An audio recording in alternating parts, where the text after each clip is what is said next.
The facts concerning Valaida Snow's early years are sketchy. She was born at the turn of the century in Chattanooga, Tennessee. She came from a musical family. Her mother taught Valaida, her two sisters, and brother to sing, dance, and play several instruments. Valaida was by far the most talented of the siblings. She could play the cello, bass, violin, guitar, banjo, harp, accordion, clarinet, saxophone, and trumpet. By the age of 18, she had established herself as a vocalist, dancer, and trumpet player throughout America. She also worked with small bands, which later rose to stardom. One such band was led by William Count Basie.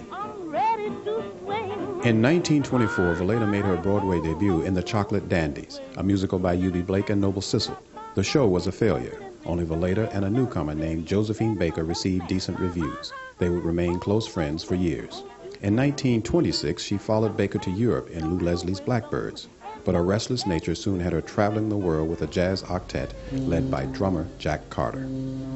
I think that the reason that she did not develop the kind of sort of myth that surrounded other entertainers like Louis Armstrong or Ethel Waters or Josephine Baker for that matter, was because she essentially from the mid-1920s to around 1940 more or less expatriated herself. Not entirely, because she did come back to this country, but by and large she toured the Far East, and she toured Russia and ran with the international set and was a pet of European royalty when they would hang out in places like Rangoon or Burma at the Raffles Hotel. When Valaida returned to America, her career took a major turn when she joined Lou Leslie's Broadway production of Rhapsody in Black, starring Ethel Waters.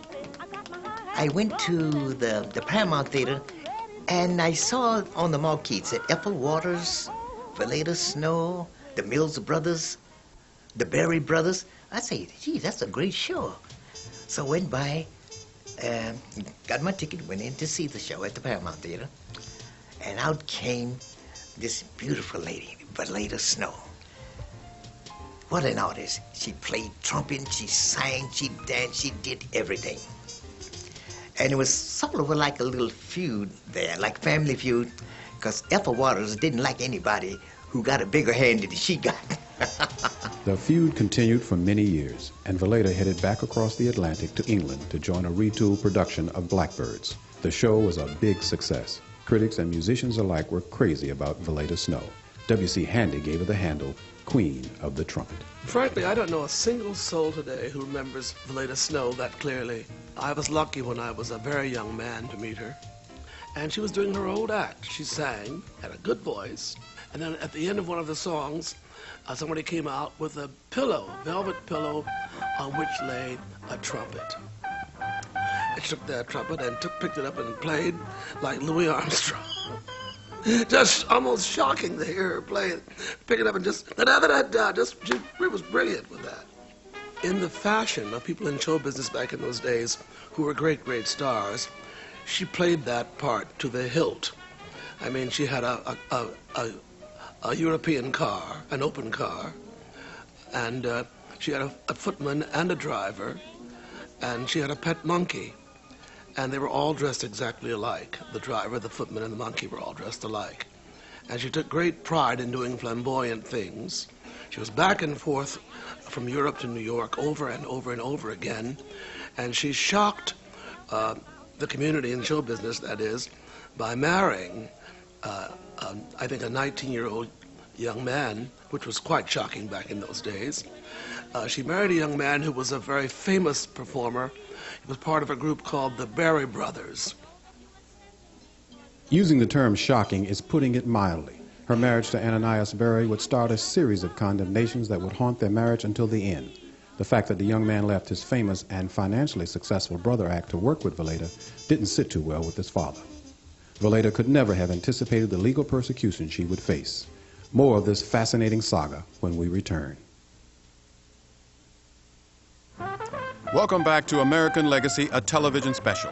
She was called Queen of the Trumpet, but Valaida Snow was not surrounded by loyal subjects. Her marriage to 19-year-old Ananias Berry of the famed Berry Brothers created constant controversy. His father did everything in his power to end the marriage.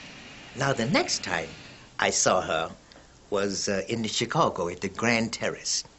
And my brother and I were on the bill with her. And that Ananias was also there with her. And she did her act, singing and dancing.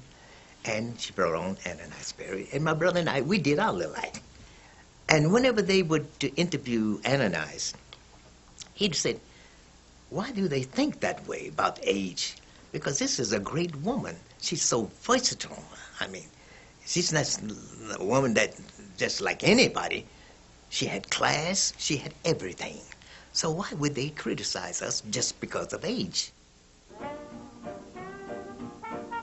But criticize they did. Valaida and her young husband stayed on the road hoping to avoid the onslaught. They weren't successful. Valaida was soon arrested on bigamy charges. A King Nappy Brown, a.k.a. Sam Lanier, to whom she had been briefly married 14 years earlier, appeared on the scene and claimed they were never properly divorced. Valaida was arrested and battled a case for months until she was able to prove her innocence. The strain on the marriage took its toll and they broke up. Valaida headed for Paris and soon reestablished her connections with the international set. After a command performance before Queen Wilhelmina of the Netherlands, she was given a gold-plated trumpet. Things were beginning to look up. She even appeared in a few French movies. When Valaida was in Paris especially, people in film loved going to see her, and she brought les jazz hot in a very profound kind of a way, playing the trumpet. And it was so extraordinary to see a woman trumpet player. So and they paid court to her, as a matter of fact. And Marie Chevalier even discussed and actually did work out an act with her, and they worked together in the club.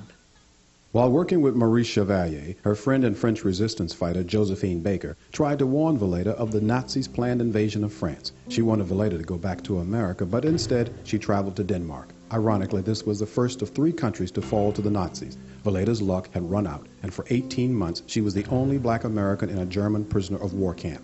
She was released in a prisoner exchange and returned to America near death and weighing only 65 pounds. Being the survivor that she was, Valaida soon returned to the stage. She married her friend and promoter, Earl Edwards, and tried to regain stardom. Show business is a very, very peculiar kind of business in that we don't often remember people who go out of our lives, and she chose to live in Europe, and it did not leave a great collection of American-made recordings. Valaida Snow was loved by the musicians she worked with and played with. One of the reasons they loved her was because they respected her talent and her ability to improvise. That happens with many, many, many entertainers. There's some who have all this great talent and they never get where they should be.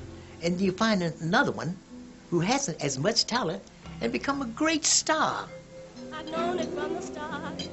I love you all so much, my sweetheart. This confident, charismatic, oh yes, controversial entertainer suffered a cerebral hemorrhage while she was performing at the Palace Theater in New York on May 30th, 1956. She died a few days later and was buried on her birthday.